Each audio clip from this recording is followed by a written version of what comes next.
استنى، رايح فين؟ ده النهارده ليلة الجمعة، ما ينفعش أبدا إنك تمشي من غير ما تاخد مني الدعوتين دول.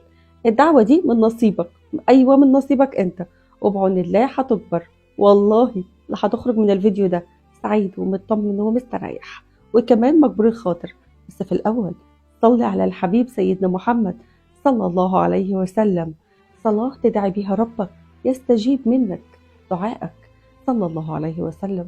قول ورايا بقلب متيقن في الإجابة: أسأل الله العظيم رب العرش الكريم أن يعطيك حتى يرضيك، ومن شر الأمراض والأوجاع يكفيك، ويستر عيبك ويملى جيبك، ويحبب خلقه فيك، ويكفيك شر ولاد الحرام قطاعين الأرزاق، ويرزقك السعادة والرزق الزيادة، ويكفيك شر الحاسدين الحاقدين النمامين، وينولك كل اللي في بالك واللي لا يخطر على بالك بس فيه الخير ليك. الدعوة دي ليك انت، لا كنت راجل ولا كنت ست. الدعوة دي من نصيبك انت بعون الله، ان شاء الله مفيش بينها وبين ربنا حجاب، وهتستجاب بعون الله، لان الدعوة دي دعوة بظهر الغيب من قلب بيحبك وبيحب لك الخير.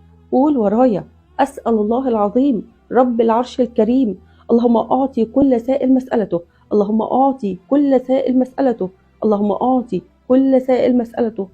ربنا يا رب يشرح لكم الصدور ويستر لكم العيوب ويغفر لكم الذنوب ويرزقكم الرزق الحلال الطيب. ربنا يا رب يرزقكم راحة البال ويفك كربكم ويوسع عليكم وعلى والديكم. يا رب العالمين، رد كل غائب، واعطي كل فقير، وارزق كل محتاج. اللهم ارزق كل عقيم، اللهم ارزق كل عقيمة بفرحة زكريا بيحيى عليهما السلام. اللهم اشفي كل مبتلى، اللهم اشفي كل مبتلى، وارزقه صبر أيوب وشفاء أيوب عليه السلام.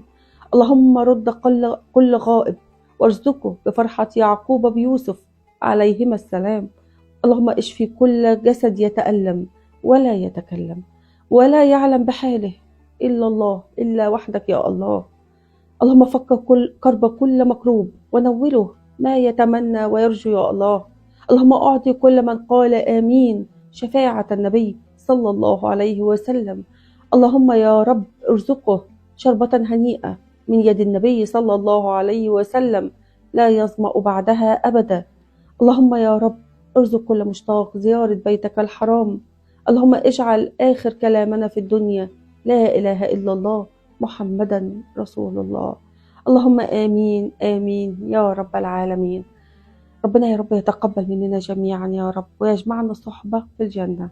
اللهم صل وسلم وبارك على نبينا وحبيبنا سيدنا محمد عليه أفضل الصلاة والسلام. اعمل لايك وشير للفيديو عشان تاخد الأجر والثواب، وكمان تشجعني إن أقدم لك كل ما هو مفيد. أحبكم في الله، هدية محمود.